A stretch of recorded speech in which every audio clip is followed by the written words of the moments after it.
Survivre à l'enfer des canons. Comment les armées napoléoniennes tentaient d'échapper aux ravages de l'artillerie.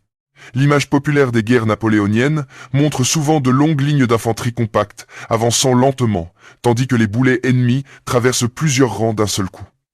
Cette image n'est pas totalement fausse. Un boulet plein, tiré à faible angle, pouvait effectivement rebondir au sol, puis traverser plusieurs rangs, arrachant hommes et membres sur son passage, avec un effet psychologique souvent aussi terrible que les pertes elles-mêmes. Mais les commandants de l'époque n'étaient pas aveugles face à cette menace. Ils développèrent de nombreuses méthodes destinées à limiter les dégâts causés par l'artillerie. L'une des premières réponses consistait naturellement à neutraliser les canons ennemis par sa propre artillerie. Une batterie pouvait engager une autre batterie dans un duel parfois violent où l'objectif n'était pas uniquement de détruire les pièces, mais surtout de tuer ou disperser les servantes. Sans équipage, même le meilleur canon devenait inutile. Napoléon accordait une importance considérable à l'artillerie et utilisait souvent des concentrations massives appelées grandes batteries capables de saturer une zone avant une attaque majeure.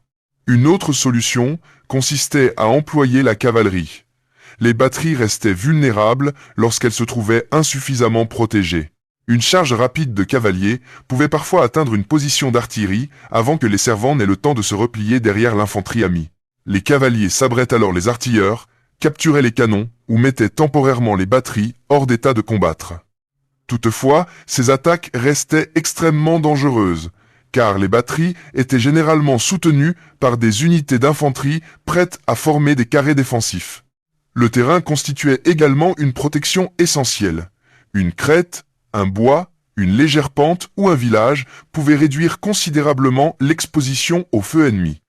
Napoléon exploitait fréquemment ce principe.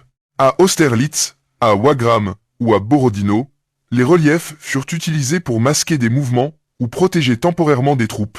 Une simple dépression dans le terrain pouvait soustraire plusieurs milliers d'hommes au tir direct des batteries adverses.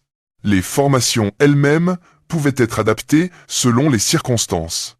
Lorsque l'artillerie ennemie devenait particulièrement menaçante, les unités cherchaient parfois à réduire leur densité ou à accélérer leur mouvement. Les colonnes offraient davantage de vitesse et de puissance offensive, tandis que les lignes présentaient moins de profondeur face aux boulets. Chaque formation possédait ses avantages et ses risques, et le choix dépendait largement du terrain et de la situation tactique. Il faut aussi nuancer l'idée selon laquelle l'artillerie napoléonienne était une arme absolue capable de décider seule des batailles. Les canons restaient impressionnants, mais ils avaient également leurs limites. Leur précision diminuait avec la distance, leur cadence de tir dépendait de la fatigue des servants et les conditions météorologiques pouvaient affecter fortement leur efficacité. Les batteries pouvaient être déplacées difficilement sur des terrains boueux ou accidentés, et elles devenaient vulnérables lorsqu'elles étaient isolées.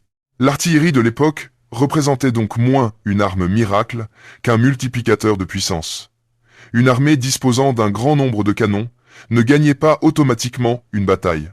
Tout dépendait de leur position, de leur emploi, du terrain et de la capacité des commandants à coordonner infanterie, cavalerie et artillerie.